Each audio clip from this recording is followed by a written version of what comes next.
Raganu fatau.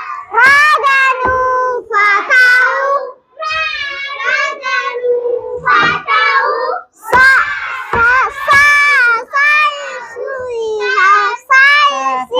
si hamaya.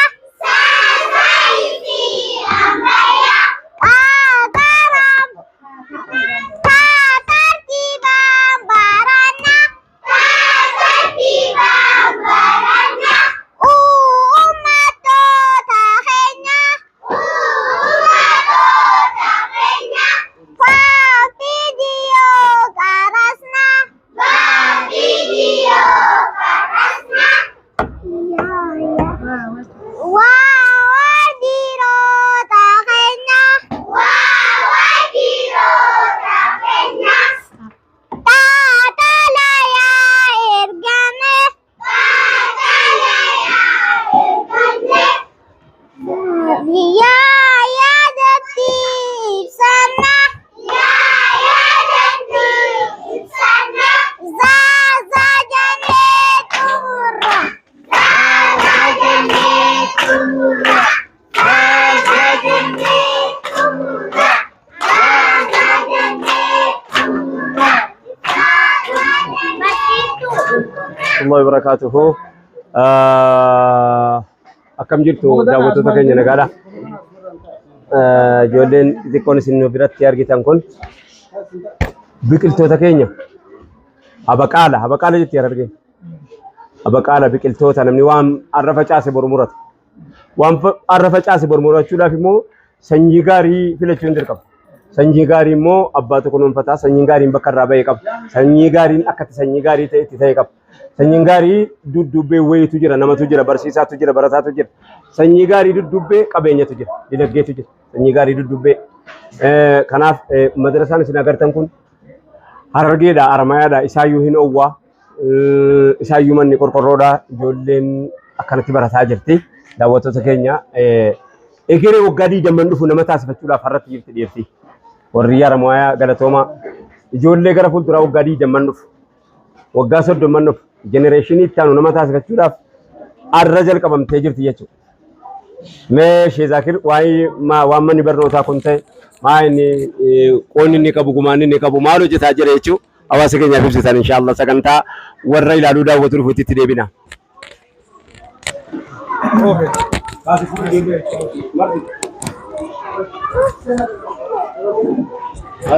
بسم الله الرحمن الرحيم الحمد لله الصلاة والسلام على نبينا محمد وعلى آله وأصحابه أجمعين الراء الحمد لله obboleeyyan keenya hayyoota keenya warra miidiyaa irratti ijoolleen tun galgaluu ganamuu jala tatteessu warra rabbiin ijoollee keessa fidee kaa'ee obboleessa keenya guddaatti gaafatamaa baankii hojii gamtaa Oromiyaa obbo Godaanaa keenya fidee ijoollee teenya keessa keessee baankii lammii baankii dhaloota boruutiif yaaddu finnee madrasaa toohidaa magaalaa Haramayaa rakkoo garsiifna jennee finnee ijumaa raayyaa fi obbo Godaanaa fi Sheekh Jamaal Nuulaaluun waan guddaadha nu biratti horee mana kanaa jira ijoolleen sa'a booda amma seenaa jira wanni sillaalchisuu deemnu mana kana keessatti ijoolleen qorqorroo tana barachaa jirti waan as duubaa dalagu jiru takka Nuulaaltan jenneet isin finne ammoo ijoollee tana keessatti nama kumaa fi 300 fi waatu asitti barata mooraa hanga tanatti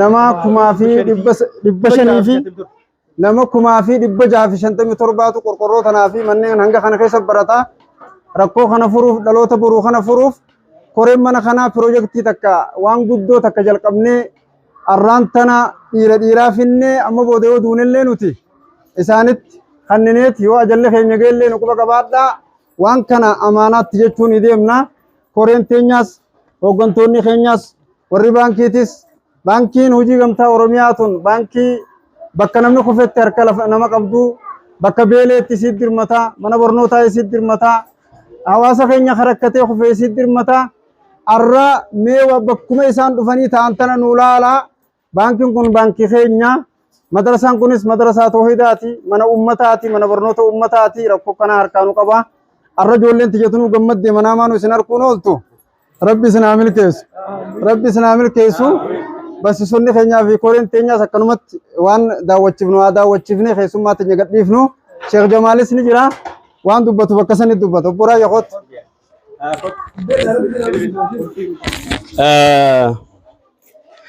daawwattoota keenya kabajamoo ijoollee abbaan qofti hin guddifatu. Ijoolleen abbaa qofaaf hin guddattu. Namni biyyaaf guddata, biyyaaf dhalatas. Manni gadi kenna malee ijoolleen biyyaaf guddifatti. Ijoolleef biyyaaf guddisan. Ilmaan biyyaaf qopheessan. Ijoollee waggaa 20 dhufu mana jaraa qofitti laafii miti kan isin qophooftu. Biyyaafis qophaa'aa, aanaafis qophaa'aa, qomaafis qophaa'aa, qomoofis qophoofti. Kanaaf ijoollee abbaan qofti hin guddisu. Jireenyi wasaasaadha. Warri harkatti qabatamaa jireenya wasaasaa ta'uu ergaa kana caalaa isiniif himnu. Warra bara mana barnootaa kana hundeessee galatoomaa ulfaadhaa haadhaaf abbaa jira kana rabbiin nuuf tiksu. galatoomaa ulfaadhaa. Assalaamu alaikum warahmatullahi wabarakatuh. Daawwannaa madrasaa Tawhiid magaalaa Haramayaa Harargee Bahaa jirra. Barsiistotnis ulfaadhaa rabbi humna isiniif haa ta'u. Ijoollee guddisuun ni jabaata rabbi obsa isiniif haa kennu. Assalaamu alaikum warahmatullahi wabarakatuh.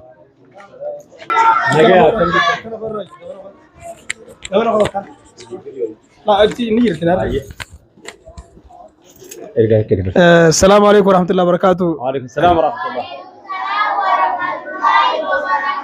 فايا نعم ربي بيتنا أنكرنيسي جولين دائما أما جانا قرتنتون كبيني بيتنا دي كبيني چالو مالك أسواهم ده چالو إلمانا ملا فعل قد تخنا الدنيا رتي نما ميكا إلمو دبي الكنيقويا وكا هنده دكي وان انتاني هنده جتي بربادات ره نعم رخوني إن شاء الله أمو من برنوتا خيسان فكات جولين تون جولتنا برو أبا بيا خطو إساني هذا ilmaanii haa ta'u isaanii haadha gootaa haadha jeenaa bulchaa biyyaa akkasuma hayyuu biyyaa beekaa biyyaa namni biyyituun qabdu namni biyyituun abdattu abdiin baru daa'imman kana inshallah dhufnee ilaaluu keenya nuti itti gammannee jirra akka isaan itti baratan bakki isaan itti baratan akka jireenya isaanii kun akka nu fakkaatu akka isaan fakkaatu jechuurra akka nu fakkaatu jechuurra wayyaadha inshallah yeroo gabaabduu keessatti waan godhamuu qabu laallee yoo rabbi fedhani goonaa galatooma barsiisonninis as keessatti isaan kana bira dhaabbatanii qorqorroo kana keessatti oowwa kana keessa kanu amma daqiiqaa hangam seenne keessa dhaabbachuu dadhabne kana keessa barsiisuudhaaf galata guddaa qabdanii asiin aftanii taasii achi inshallah arra dhiiraa itti dhufe khota bogodaan asin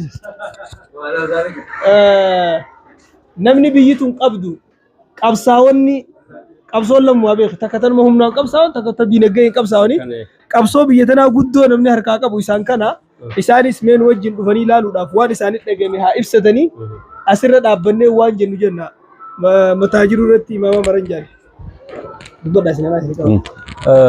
Tole galatoomaa warra daa'imman kanneen nu daawwachiiftanillee galatoomaa jenna. Nama barumsaa mana barumsaa kana ijaartanii akkuma laallutti manni kun qorqorroodha. Lafti isaa biyyee qabaa. Daqiiqama tokko ofuu keessa dhaabbachuun ulfaataa jira. Garuu ijoollee jechaan waraqata irriidha. Waan sammuu isaanii keessatti maxxanfame san ilaalaa guddatanii. Lammaffaallee ijoolleen tun biqiltuudha.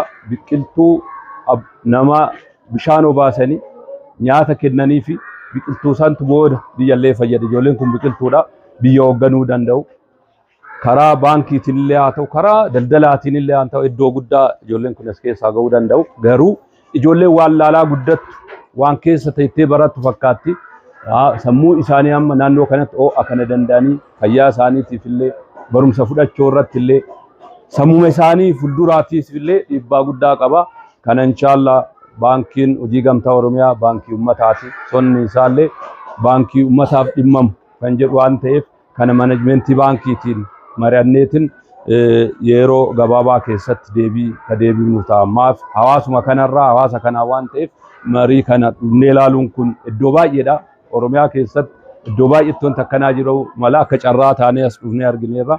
Kana yeroo gabaabaa keessatti mari'anneetiin kan murtee deebii laannu ta'uu danda'a. Garuu deebii kana kennuufillee ustaazota keenya harkaa qabannee sheekota keenya Sheekh Zakiriin fa'aa qabannee wanti nu dadhabsiisu hin jiru. Hawaasa miliyoona 50 ol qabanneeti garuu hawaasni keenya fuulduratti illee ijoollee sadarkaa mana sadarkaa eeggate keessa barachuun dirqama. Sammuma isaaniitiif illee jiruu isaanii fuulduraatiif illee murteessaadha. Kanuma jechuun barbaada. Galatoomaa ulfaadhaa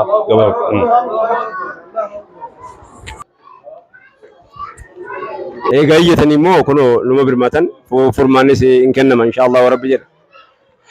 Ammoo hawaasa keenya kabajamoo baankiin Oromiyaa gamtaa akkas jetti isinoo eessa maallaqa kaayyattanii gaafiidha. Bakka inni hundatti sii kana numa jenna akka itti deemnu hin qabnu. Baankiin Oromiyaa gamtaa furmaata soolishinii isinii barbaanna abadan mattumaa ijoollee gubaa keessatti isin hin dhufnu. Yoo isin wajjin jirtan jedhanii isinoo nu wajjin jirtanii laata. Horii keessan bakka biraa kaayyattanii gargaarsi baankiin Oromiyaa yookaanis immoo liqiin baankiin Oromiyaatii wajjiniin hojjechuun nama rakkisa. Eessaa horii kee qabda? Eenyuun bira horii kee kaattee jirta? Gaafiidha. Yoo horii baankii gamtaa Oromiyaatii liqeessi hin jedhe achi kaaddu achi fayyadame jedhu. Dipooziitii sababa kaaddu achi fayyadamu. Dhaqii kottuu biraa liqeeffadhuuti biraa hojjetadhuuti yaada galfadhuuti hin jenne barattoota keenya xixiqqishaa kanallee hojii baankii gamtaa Oromiyaatii wajjiniin yoo rabbi jedhe kunuu furmaatatti maratanii nuuf adeebisanu nutis biizinillah abbaatti taana ka yaa obboleessa rabbii jeeti yaa qotee bula du'aa illee nu godha du'aa illee jara kanallee godha rabbii humna haa ta'u ijoollee keenya keessatti akkanatti argaa deemuun xiqqishoo eenyutti ni ulfaatti mee kan keessan yaa warri dureeyyi namni kanaa gadi barataa jirus immoo jira yaa warra gurguddaa warra dureeyyi mee ijoollee kan keessatti barsiifataa jirta mukayyafa meeqa keessatti baatiitti meeqa kaffalaa jirta keenya immoo ammuma qabdutti akkuma akkanatti barattee nama taati gaa waa tokko hin taanu wallahi makiina akkamiitiin kana keessa dhufee hojii baankiin hojii gamtaa Oromiyaa mee ijumaa nu daawwadhaa wayitas jira jedhanii as nu ilaaluu kana galatooma ulfaadhaa jennaani baankii gamtaa Oromiyaatiin ayyoo abbo warri biyyaadhaatii duniyaa kan ka'ee baraakamii ergataa jirtan gaafiidha. Yoo kana baankii gamtaa Oromiyaa ta'e ijoollee kanatti mana ijaarte beekamu. Salaamu alaikum.